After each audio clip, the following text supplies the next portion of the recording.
Welcome back to Baby Steps in This Together. Today I'm speaking with Bianca Bolissian, originally from Brazil. She now calls Toronto, Ontario her home. She is a Pilates trainer but has found a new passion in sharing her story and advocating for those going through infertility by spreading awareness through her blog and also through her brand new podcast called My Fertility Journey. You can find her links in the video or podcast description down below. How are you doing today, Bianca? So nice to meet you.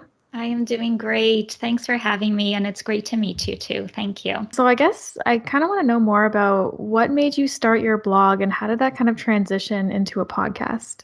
The first post that I wrote was a journal entry, and it happened so fast. I literally woke up and checked my messages on WhatsApp, and I have a group of friends from Brazil, and there was a pregnancy announcement.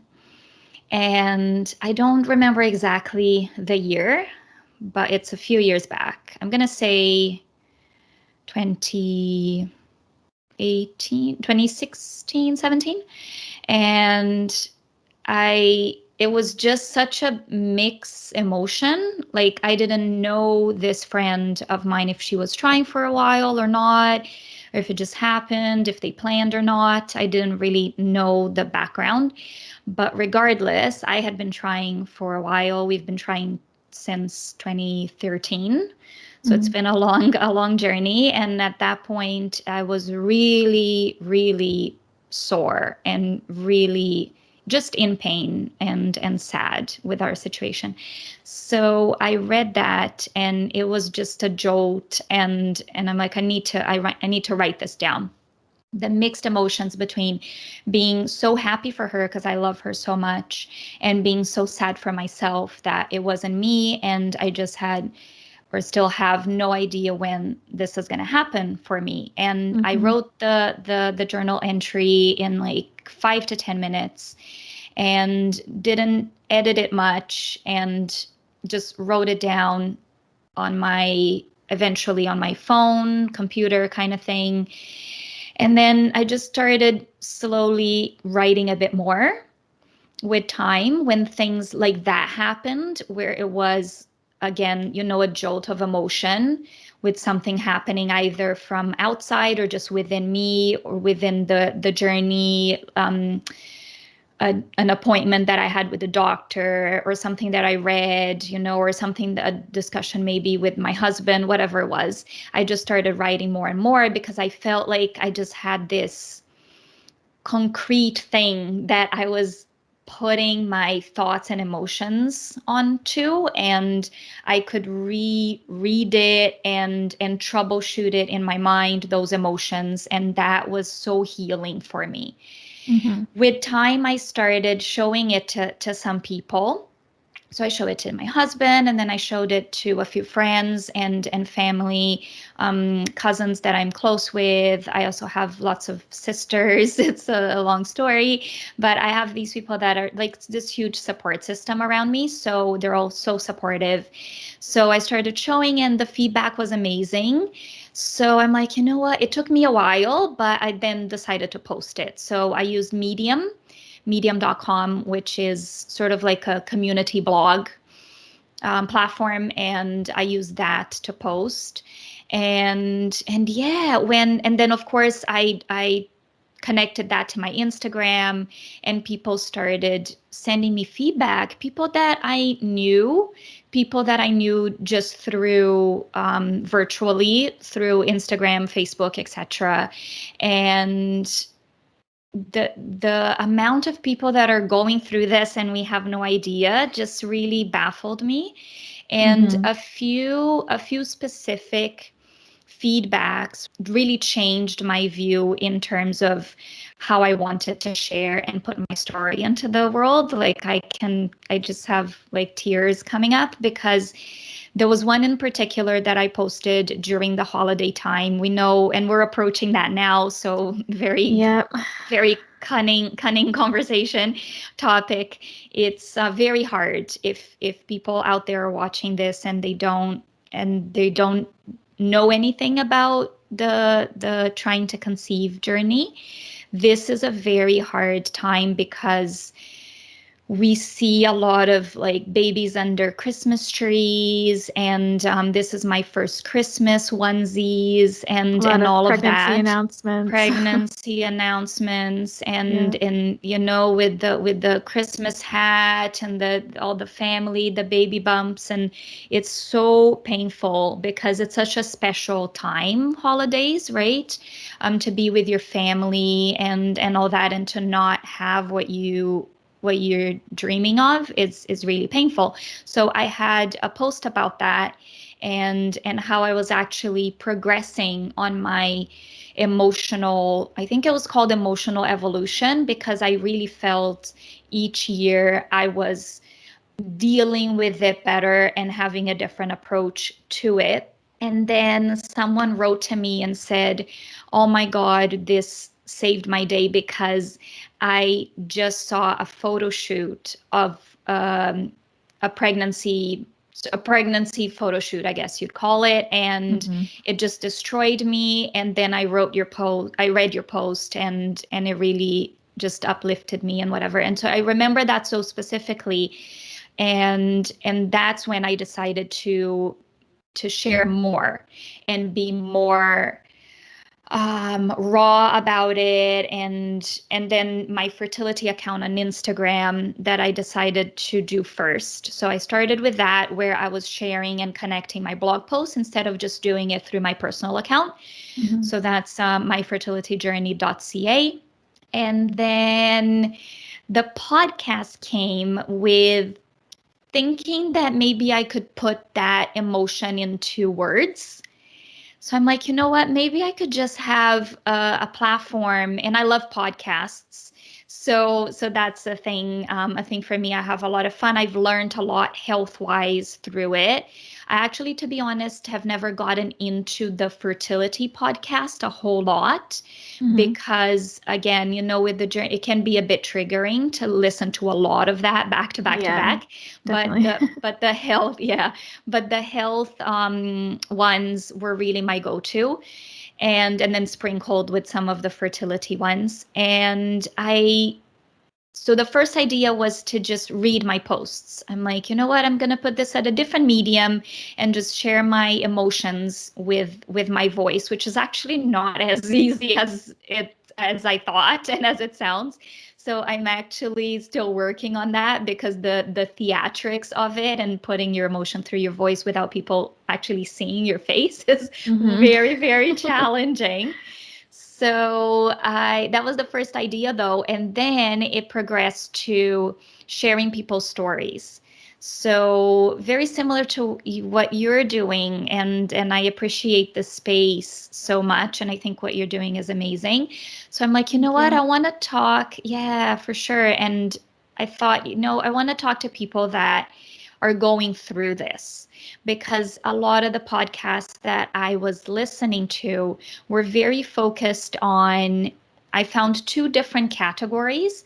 One were the experts, or someone that has been through the journey, and now, they wrote a book, or they became a fertility coach, or something along those lines. So they became sort of a professional or expert in the field, Hmm. and they're promoting something or they're offering a service. And then the other category was people like us, that are on the journey, but they have already achieved and realized their dream of a family. Hmm. And I felt like there was just a little bit of a gap in having the space for people that are still suffering. I'm like, you Still know in the what? thick of it. Yeah, I agree with that. Yes, yes, exactly.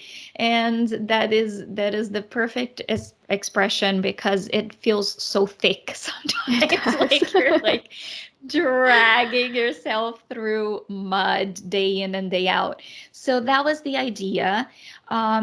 And that being said, like, if you don't mind, I'll share an interesting thing actually that happened, Sure. that I did approach some people that I had been sort of in contact with through Instagram and Facebook, people that I found that were, again, in the thick of it, and not yet with their dream babies. And some of them are not ready to talk. So I Mm-hmm. thought, you know what, is so interesting. So of course, like going back to my original idea, I am not just talking to people that are still on the struggle. I do have experts. I have interviewed quite a bit of people that are professionals that are helping people like us. And mostly now in the beginning are people that have been part of my journey. So I've interviewed my own fertility doctor that is helping us currently. I interviewed my spiritual coach that I had wonderful sessions with, a Insophic Ray professional that like a healing professional that I worked with. Insophic Ray is a kind of Reiki practice and modality. So it's like a little bit of everything. And then of course, yeah, like I said, the people that are still in the journey like us. And it's been such a wonderful, wonderful experience. So I'm glad to be here and be able to share some of that too. Yeah, awesome. I'm so glad. I mean, I'm so excited to listen to your podcast after this. Just gonna Yes. binge it. Awesome. Well, so everyone who's listening, please go check out her links. I took a quick sneak peek and I like what I've heard so far, so Good. Thank you. give her a listen. So how about your story so far? Where did it all begin? Where are you now? Tell us everything. It all started in 2012. And if I backtrack a little bit, just so people understand like a bit about our background as a couple, me and Leo, my husband, we're both from Brazil. Like you mentioned, we got married, we moved to Canada in 2006. I have my dad is from here, so I have my grandmother here. So we had family support, which is amazing. And so we were very lucky that way. We started our life and work, in a completely different country with like different language. My husband learning English, that was not fluent for him. And so just, like really just going through the immigrant life, taking Mm-hmm. whatever jobs and whatnot. So we were on our early 20s when we moved, and we went through a lot of hardships going through building our life and our home. But again, we were very lucky. We then felt ourselves established, on our jobs financially and all that. The sort of steps, the cliche steps of a new couple, I guess. We got our car, and then we worked our asses off. Pardon my language. I don't know if That's fine. we're okay to say that. And then we got our first home, which was like such a pride that we felt for being able to achieve that. And then we're like, you know what? I think we feel settled enough. We started talking about trying for a baby. And of course, we never saw ourselves waiting and having such a long journey. So there was so much planning and talking in the beginning. And I say that because, it's just so ironic, and today I laugh about it, but it's, I was planning because I'm self-employed. I'm a Pilates instructor. I didn't have EI, right, which is employment insurance that Mm-hmm. then provides you mat leave when Right. it's Yeah. time. So in here in Canada, and I had to sign up for that privately, and I have to pay for it for a whole year in order to be able to claim it. So it's Right. very like delicate, that the bureaucracy behind it. I had to learn a lot. So I like calculated so perfectly, right? So I'm like, okay, if we try, because there's always the chance, of course, of you getting pregnant the first month. It happens all the time. We see Mm-hmm. it where we are now. When we see it, it's like so bloody painful, but it happens, right? Yep. So I'm like, okay, if we do get pregnant on the first month, I calculated 9 months. The baby needs to be born like no earlier than, I think it was January 2013. So I was traveling for work at the time, and I calculated, okay, I'll do this last trip. And then when we come back, we'll start trying. So that was like April, May-ish of 2013. So that's when it started. And I was just so excited in the beginning, and Like you have sex and then you're just waiting and you're timing it, but it's still fun, because it's a new thing. Like I had never Hmm. been out of off birth control, so that was like a huge thing. It's like that fear and the thrill and excitement at the same time. Yeah, like we So could be making a human right now. yeah, right? Like every time it's just this like so it's so exciting and it brings you closer together because in the end you just like cuddle and you're like, "Oh, like this can be it." And it's just Yeah. it feels so magical and it's yeah, definitely hard when month after month it doesn't happen. So, long story short, it's we ended up at a fertility clinic a little bit earlier, I guess, than most couples because I had a kidney issue and which I've battled for a few years and thank God I'm much better now and I haven't had a crisis in a long time. But I had this issue. So my family doctor is like, okay, I'm going to send you for an ultrasound because I had a suspect of kidney stones. And Hmm. she's like, since you've been trying for a few months and it's not happening, let's just do a pelvic exam as well. So I think this is an important point for people that are starting because you can always ask. Yeah, I'm You actually know, surprised your doctor was the one to bring that up because we have to advocate for ourselves so often for yes. this kind of stuff. So it's really great Yeah, that your it doctor was suggested it. absolutely. She was quite proactive and I'm like, okay, let's just do it. And then there was so I definitely recommend, if you feel like there's something, and you're trying, just put it out there. And you never know, the doctor might just go for it.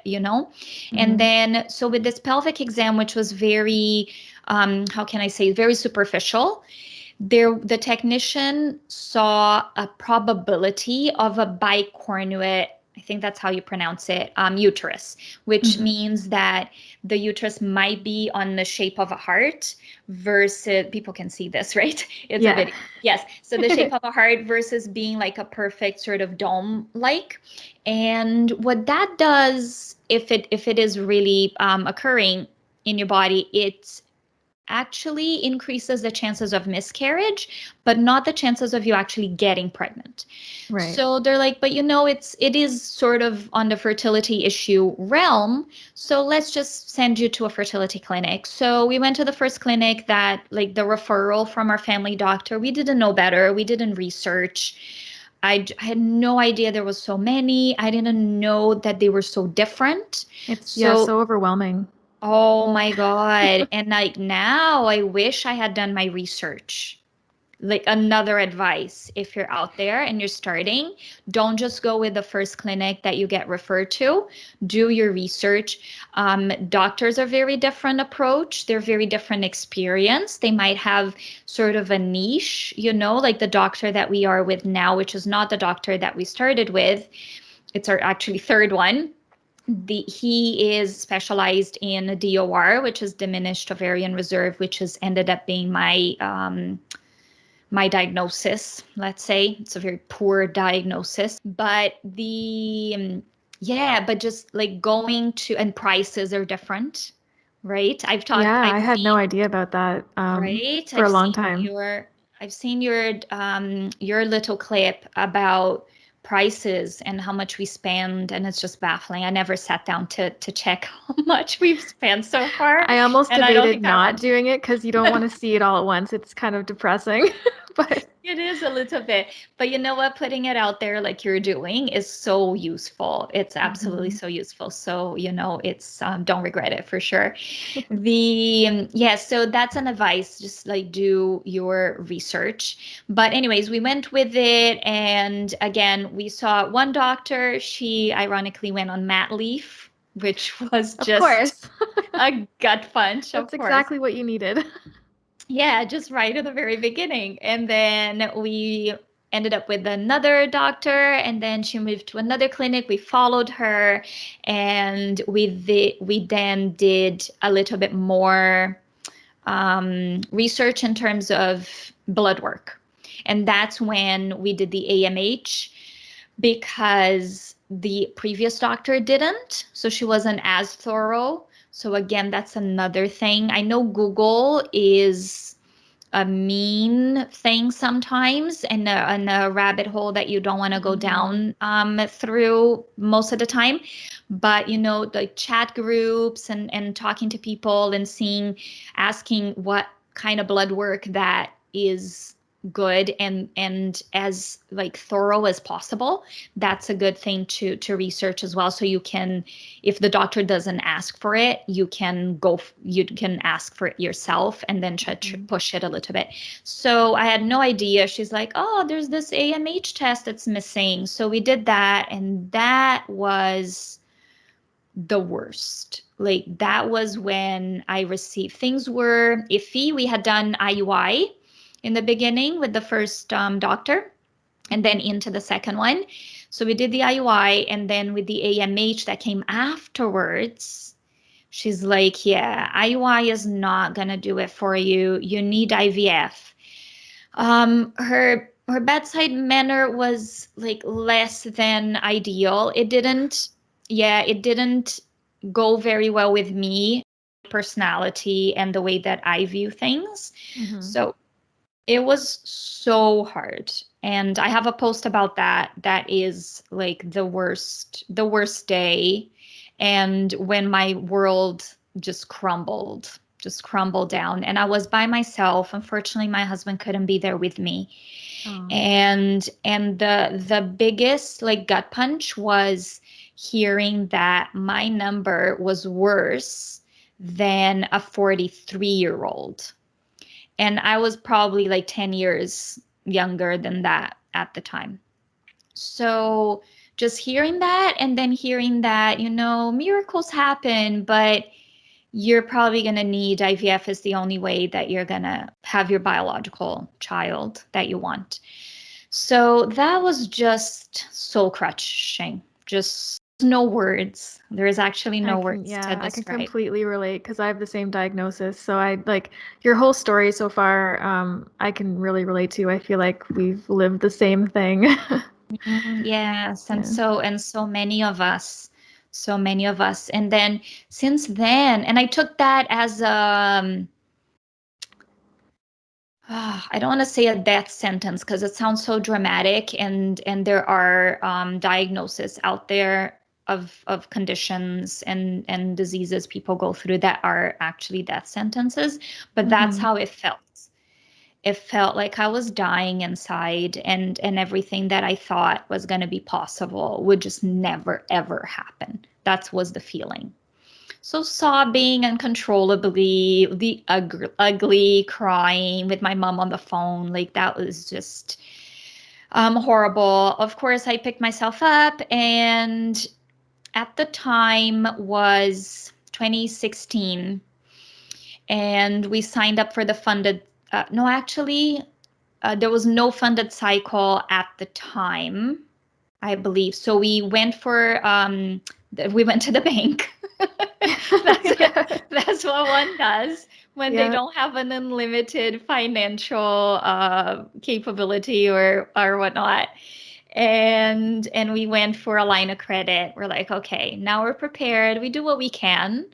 And, in the end, it's so challenging financially, but money is money, is what we were like sort of telling ourselves, if we don't spend it here, we're going to spend it there. And so that was our attitude and approach. Very conscious of what we were doing, especially my husband. He's very financially conscious. I'm not so much. Same as mine. We're like the same person. Oh my God, that is awesome. It's so funny. And then the doctor actually said, there is this funded cycle through OHIP that is about to be approved. So that was end of 2016. And then we waited. So we're like, okay, we'll wait. Our situation is not great according to her, but we can wait a bit, and then we'll save just so much money.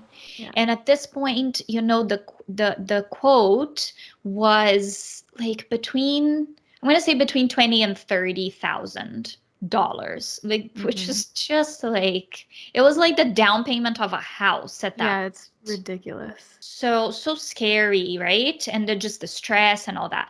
Especially when there's no guarantee. I feel like that's the biggest part of it, is there's no guarantee. Absolutely. If it was 100,000 with a guarantee, Yeah, that'd be better Like, then. I'll sign up. Yeah, I'll sign Absolutely. up any day. But it's very scary that way. So it's just a gamble and a lottery sort of game. So we waited, the funded was approved, and OHIP started doing it. We went on the list. And then just unfortunately, when they called me, and I still remember this, I was at my nanny B's house, which is my grandmother, my paternal grandmother that was still alive at the time. She was sick with cancer. Oh, And I was the one taking care of her. So I'm like, there's no way I can go through the stress of going through IVF mhm. while taking care of her and trying to be there for her and support her and all of that. So, and the time, like clinics and all that you have no idea when you're going. They tell Yeah, you 2 days before, oh, you need to be here. And then you're there the whole day doing tests and whatnot and waiting for the doctors. yeah. That's part is so challenging. So I said no, which was very hard for us to say no.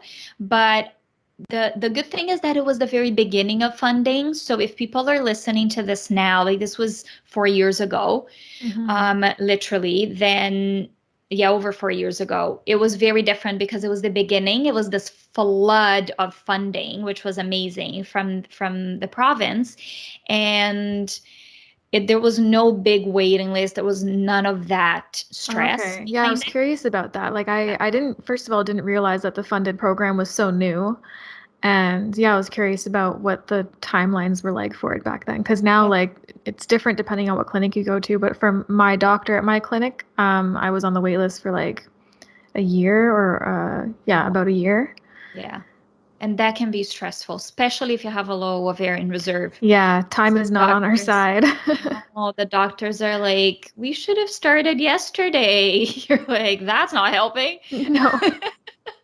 So yeah, so it was basically they just said, when you're ready, just call us. Oh, That was awesome. basically it. Yeah. So my grandmother passed away in May, and we then started sort of programming and getting ready for it, and we started in the end of the year. October or something, 2016. So then we did a round.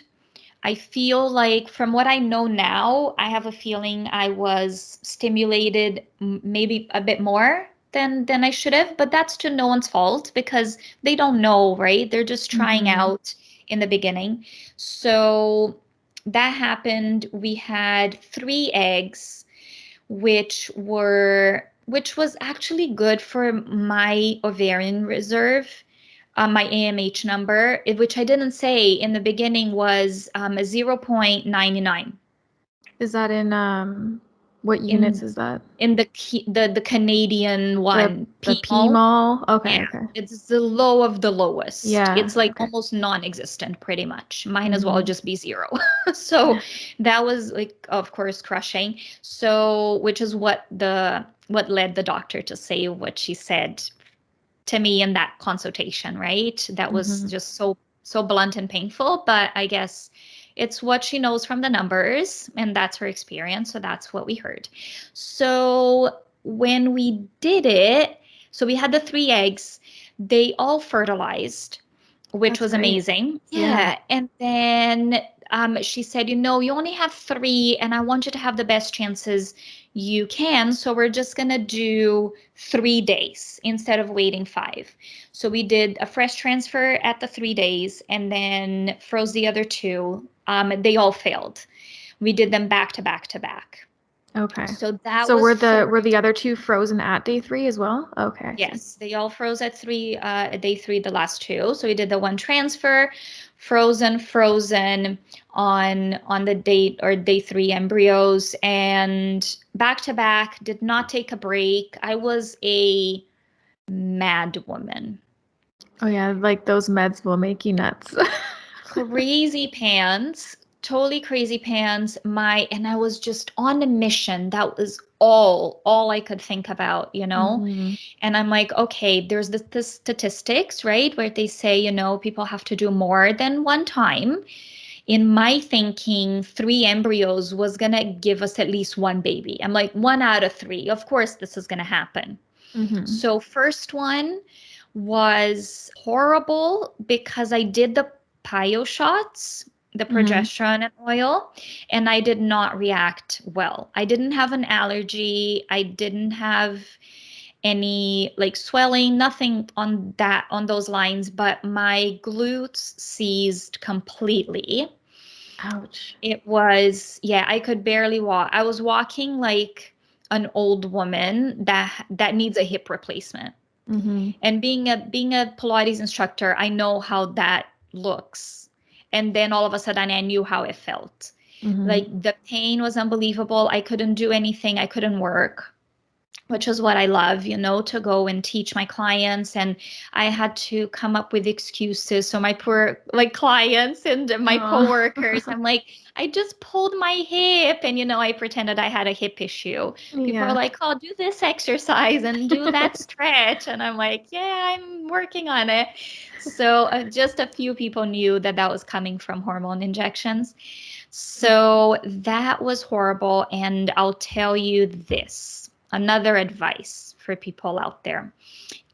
Stand your ground, because I kept calling. Well, I guess I did the best I could at the time on the emotional state I was at, which was not a good one.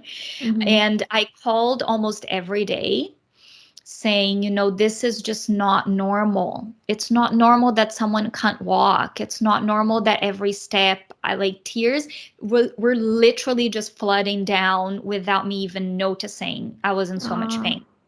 So I did it for 10 days. They guilt tripped me.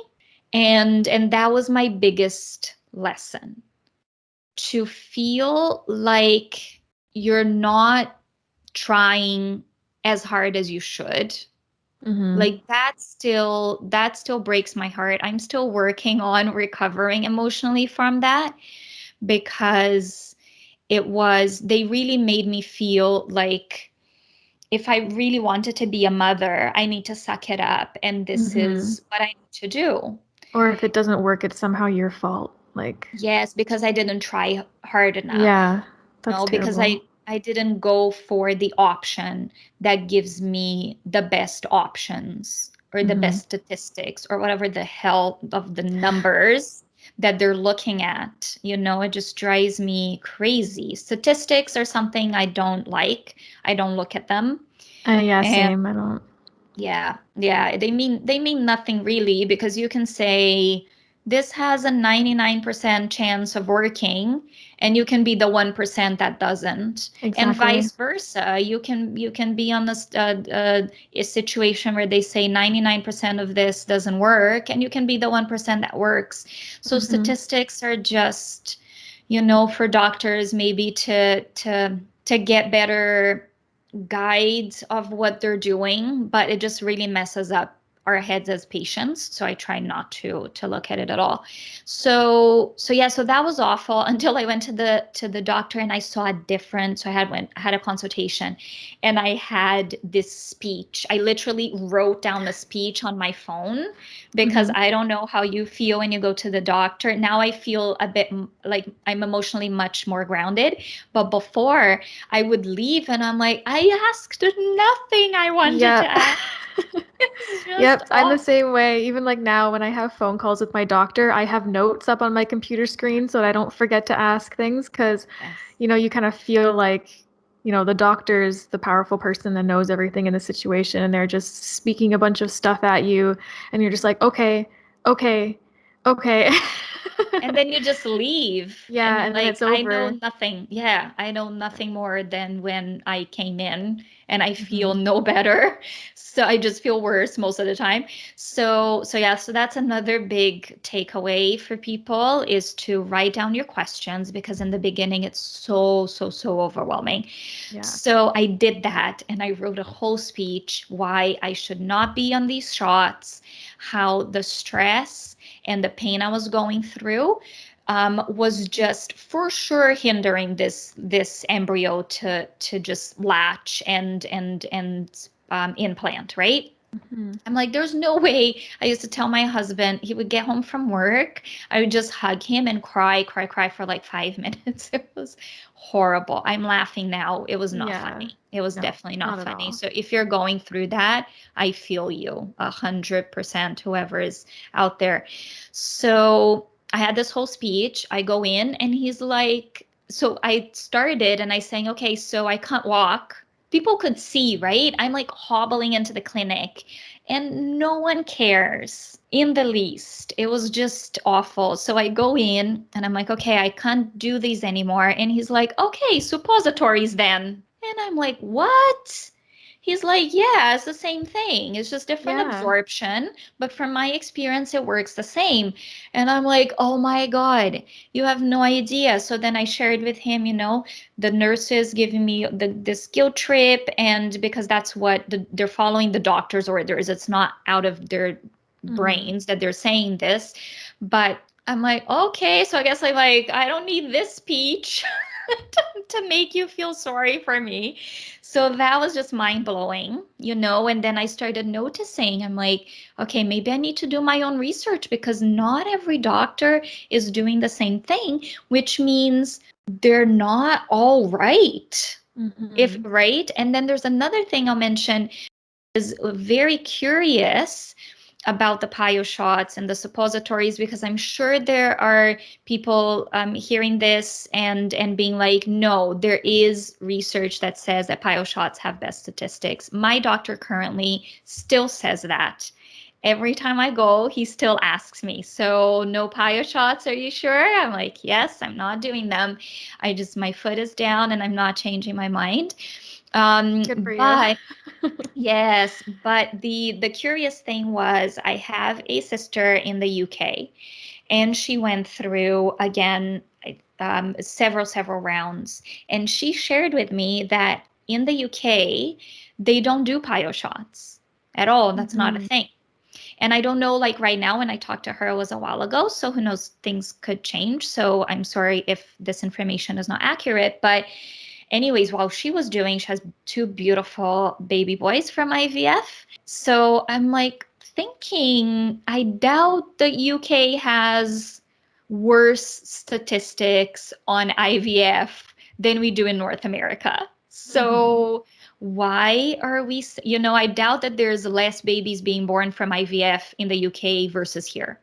Yeah, probably. Probably the same across the world. Different doctors, different clinics will have different success stories, of course. But Mhm. if you look overall globally, it's probably very similar, if not exactly the same. So I'm like, you know what? I am done being guilty about this. The next two transfers, I did suppositories, which they didn't work. But then, so continuing the story, we did take a break. So I was adamant about starting a round right away. Today, I think I was just high on hormones. So not a good high, I'll tell you that. No. But I was just like uncontrollable. And my husband's like, no, we need to pay. Even though it was a funded cycle, we still had the medications. We didn't have Mhm. all that money. It was close to like 8 grand. So he's like, no, we're going to focus on paying this debt. We're going to take a break. And that is when my life changed. And this is why, like, sharing my story, sharing the people that have been through with me, helping me out is so important to me, to help people out there that are starting or that are feeling so unsupported or lost, like they just don't know what to do. Mhm. Because I'm like, okay, I put it in my head, my body is just not doing what it's supposed to do. I need to do something different. And I had already started changing my lifestyle after that horrible consultation. I went a bit crazy and I did a lot of research. And then, like, I got rid of plastics.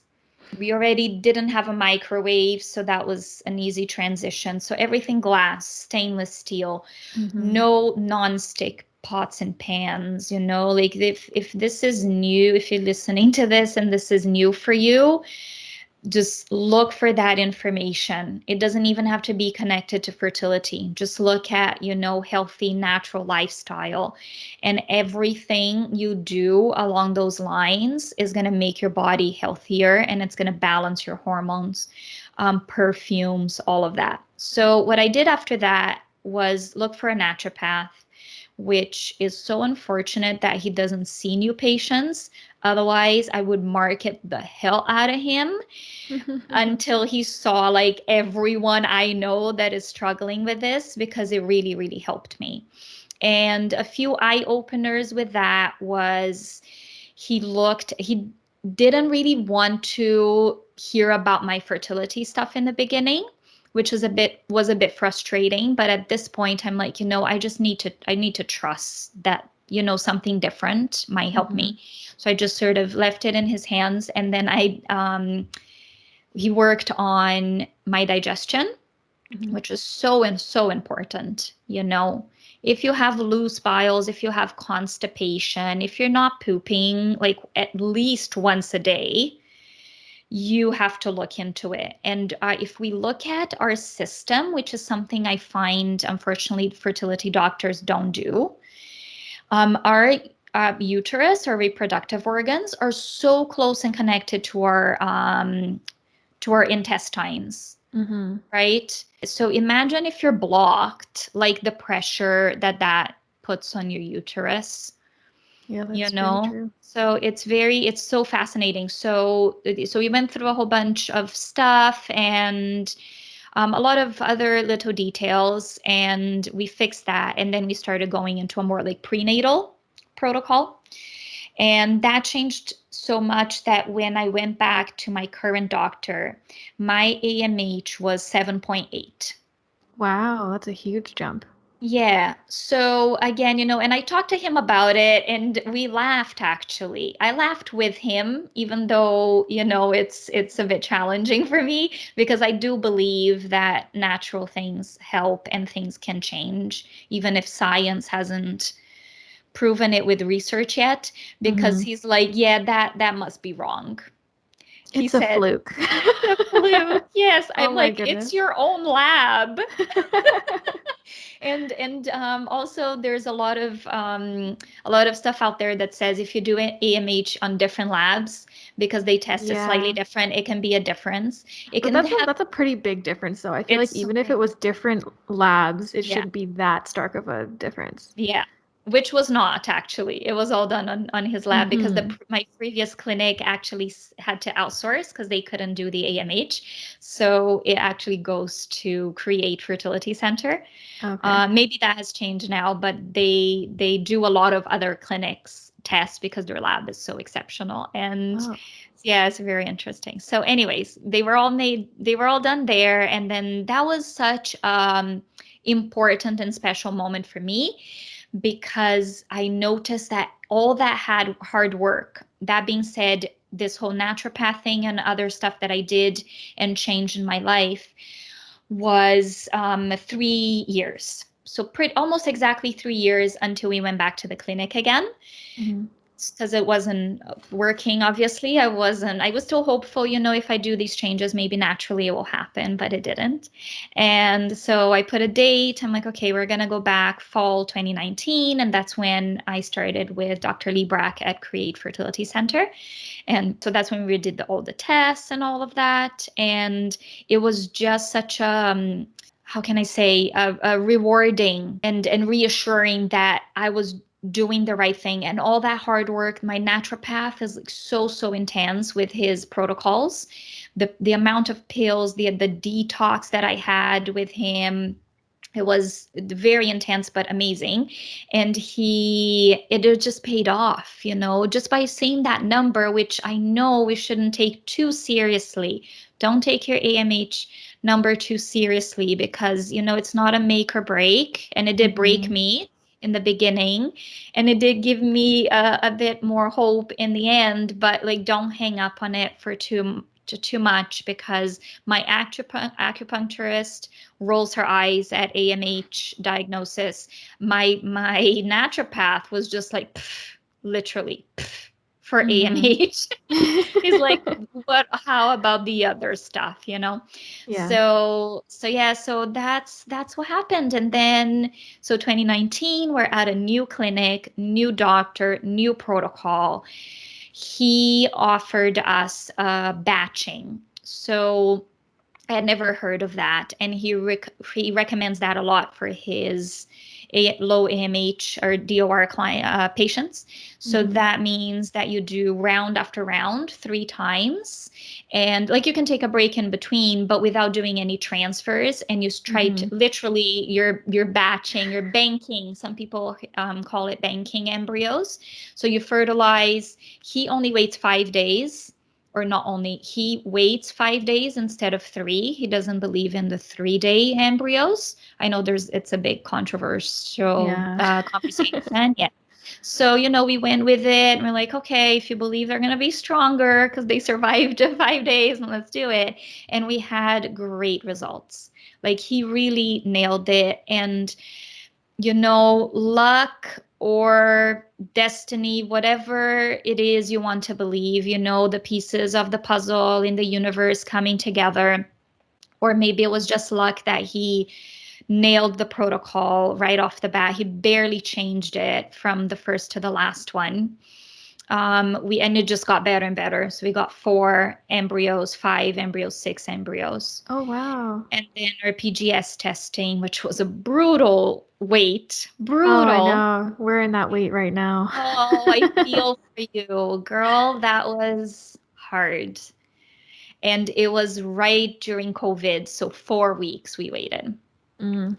Yeah, so that was brutal. And then we got good, very, very, very good results too. And Dr. Liebrack is such a sweetheart, and he's a lovely man. There's an episode, if you want to listen to him, on my podcast, and he's episode number 2. He talks about his journey and talks about his passion with his patients. He's such a sweet guy, and he's like, Bianca, this is a miracle. Like, I rarely see this like good result out of the 15 Mm-hmm. embryos that we had. And in the back of my mind, I'm thinking, this is a no miracle, man. Like, I worked hard for Yeah. this. I worked so, so hard. Like, my husband and I, we couldn't stop crying. He called us while it was in the beginning of the lockdown, and we were doing a meal delivery for some in need people around our neighborhood. And we just sat on the car and we just like cried for like five Aw. minutes. Or maybe I cried for 5 minutes. You probably shed a couple tears, but it was just so emotional. Like, I just couldn't believe it. Mm-hmm. But at the same time, I'm like, you know what? This is it. This is what I've been working for all Yeah, this take time. credit for that. That was all Yeah, you. yeah, yeah, absolutely. I think, it's being at the right time with the right person that can help your body, because again, I talk about my previous doctor not being great for me, but more emotionally, and maybe if we had stayed there, she could have tweaked and gotten good results too with me doing my work as well. So you have to find your own space and your own doctor that can help you the way that you need to at this moment, because our body changes so much, right? Mm-hmm. So it's, yeah, challenging. So that's where we're at now. And I'm not sharing this a part of the journey on a sort of day-to-day live way. Mm-hmm. I'll share it hopefully when things work, but that's where we're at now. We're working towards transfer. Awesome. That's incredible news. Can I ask what your protocol was that worked so well for you guys? My God, I am the worst with remembering. I do not remember the doses at all. Because there's another thing too that maybe I didn't mention, but I talk about this on my social media all the time, and we'll definitely talk more and more about on my podcast. But I had a needle phobia, just Oh, like yeah, the that'll make it cherry tough. on top. And I know Yep. a lot of people do, and that's another thing I'm very proud of overcoming. Mm-hmm. But so whenever it's like medication, I never paid attention to it. My husband, when I had to be there by myself, I did videos, and like, hats off to the amazing nurses that are out there. that deserve the credit, because you see hundreds of people like us and they're trying to help us and give us the information. And I was like nothing but lucky with the nurses helping me. But so doing videos of them explaining, and I'm barely watching. Literally, I'm doing this and I'm just like making sure that I'm not missing the thing on the screen, and I'm barely watching. And then my husband does it. But to your question, we did Manipur. Mm-hmm. We did in no specific order here, so please don't quote me on this, guys. Manipur and Saizen. Saizen, from what Dr. Librak explained to me, was a key one for me. Oh, okay. It's a human growth hormone that is not a fertility drug, but has been found to improve vastly quality, I believe, and the growth and whatnot. Again, don't quote me on this explanation at all. But so Saizen and Centratide. I feel like I'm missing Puragon. That was it. Okay. Yeah. And then the trigger shots, which was we had 2 trigger shots. One was Lupron, I'm sure. And then the other one I can't remember. And then whenever someone asks, that's the one I always, And I have fertility paperwork and protocols all around my house, just sitting Mm-hmm. inside my purses, on my desks, on files everywhere. And I'm like, you know what? I don't need to. It's I so don't need to hectic to keep track of all that stuff. oh my God, it's crazy. Especially when But you've done multiple cycles and if you've had different protocols each cycle, it gets all mixed up in your head. yeah, exactly. But yeah, so that's what we did. One thing that I wanted to talk quickly about before we end it off is, so you mentioned in your email to me that you've never had a positive test. And for a while, I was kind of in the same boat. We've only been trying for 2.5 years, I think. But for those first 2 years, we had never gotten a positive test either until I had my chemical pregnancy shortly after our first IVF cycle. And my husband, Peter, and I, we always kind of ask each other really out of the box hypothetical questions. And sometimes it goes into a little bit of a weird place. But one of the questions that he had asked me was, if you had to choose between never getting a positive test or having recurrent losses, which would you choose? And it was a really interesting question to me because how I felt about it, and this question was asked to me before my miscarriage. So the way I felt about it then is a lot different than the way I feel about it now. And I'm curious, asking someone who hasn't had a positive test yet, how you feel about that kind of question. Because I feel like it's probably something that a lot of people think about. It's a whole like grass is greener on the other side type Yeah. situation, but you don't really know how you're going to feel about certain situations until you've lived it. So I'm curious about what your feelings are about that.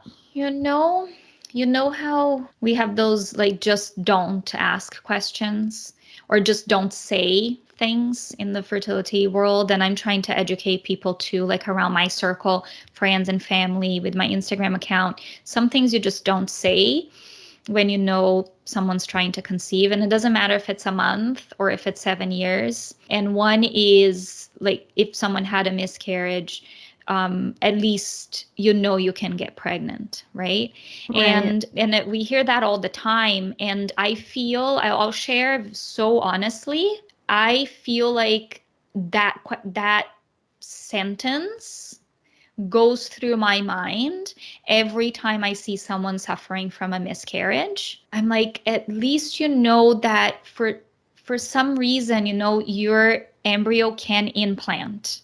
Yeah. And It's now like you they've have gotten to, past that first step, yeah, you and now know? you have to find out why it didn't stay. Mm-hmm. How is that different from like just not having the implantation at all and having to figure out why the embryo's not implanting to begin with? I don't think it's any different. I think the suffering is the same. It's just for a different reason.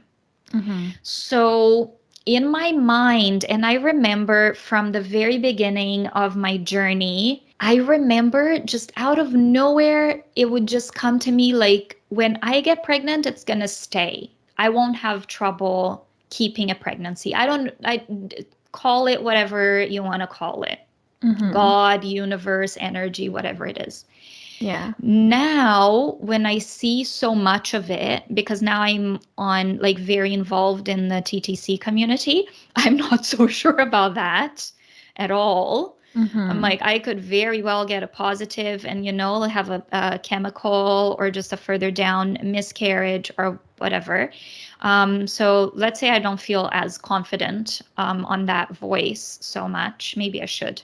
But I don't think I can answer that question in a clear way because all I want is to have a positive. Mm-hmm. But seeing the heartbreak of so many women that we see on social media when they lose, and it doesn't matter if you lost it on, a week or 2 days later after your first beta, or if it's 12 weeks or if it's 30 weeks, it doesn't matter. It's just so painful. Mm-hmm. So I almost feel like, I guess, as I'm talking out loud, thinking about your question, I would stick with maybe not having the positive until it's supposed to happen. Yeah.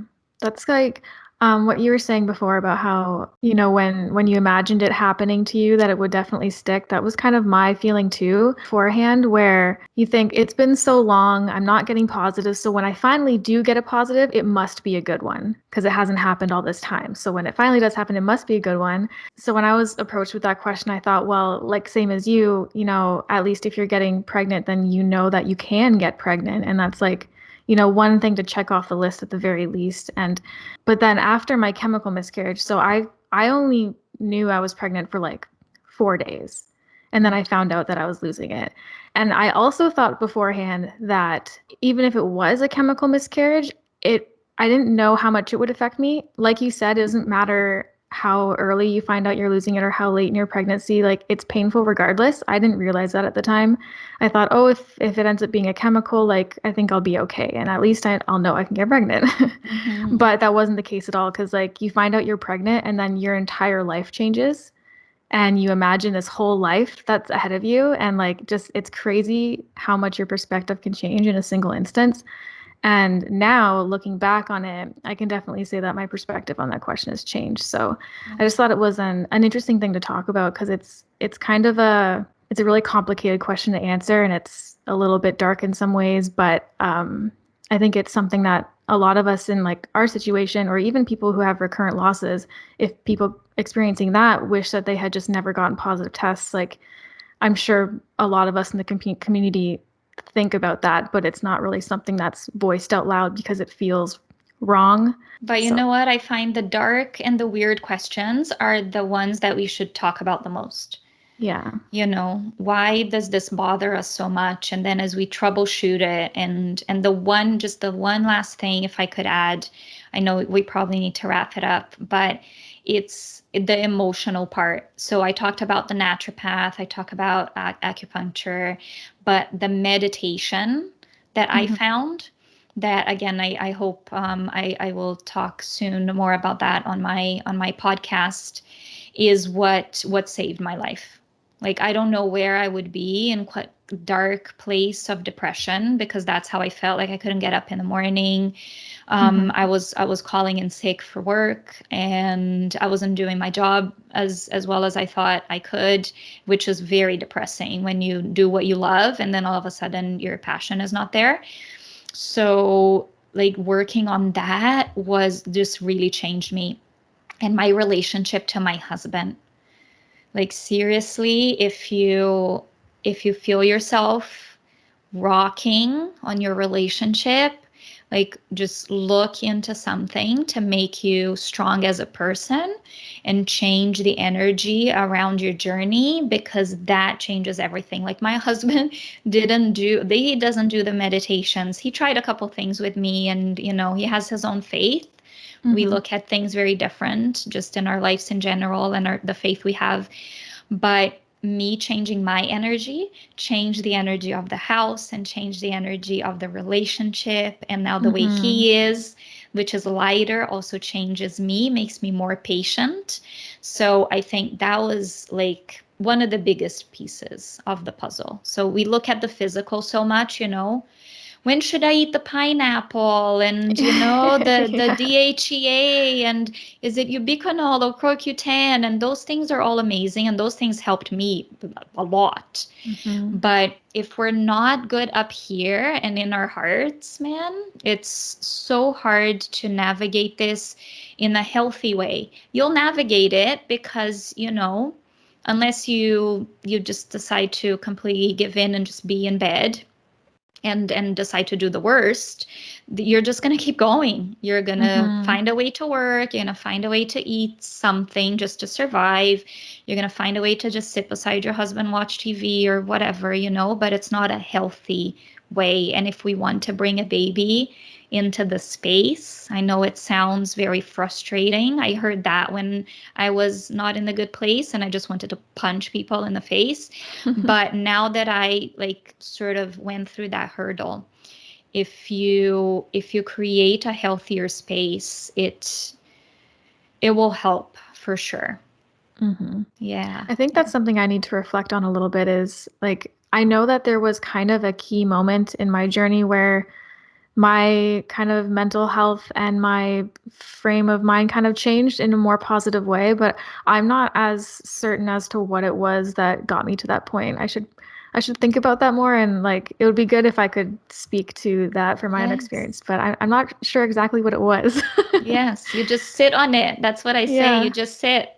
You close your eyes, you put some background music, and you take yourself where you were, and you'll see yourself getting where you're at. You'll find out, you'll be able to share it and help people for sure. Well, okay, we'll wrap it up then. Thank you so much for coming on and sharing your journey. I wish you all the success in the world with all your little embryos. Thank you. Thanks for having me, and thanks for doing what you're doing. I think we need a lot of that out there.